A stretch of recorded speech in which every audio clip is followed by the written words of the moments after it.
কি গো, বাবা মা আসছে, ফোন করেছিল। বাজার থেকে কিছু কি চিকেন টিকেন নিয়ে আসি নাকি? না না, এত রাত্রিবেলা তোমাকে আর চিকেন আনতে যেতে হবে না। ভাত ডাল আলু ভাজা রান্না হয়ে গেছে, এটাই খাইয়ে দেবো।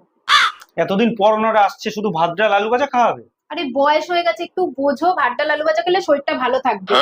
ঠিক আছে। এতদিন পর আমার শ্বশুর শাশুড়ি আসছিল, ভাবলাম কিছু একটু ভালো মন্দ খাওয়াবো। ঠিক আছে, ভাত ডাল আলু ভাজাই খাই। কি আছে? আমার বাবা মা আসছে বলবে তো এতক্ষণ ধরে, তাহলে একটু মাটন নিয়ে আসো।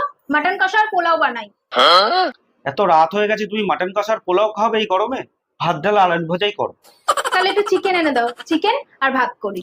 এই বয়সে এখন রাত্রিবেলা চিকেন খাওয়াটা ঠিক না, তুমি ভাত ডাল আর আলু ভাজাই করো।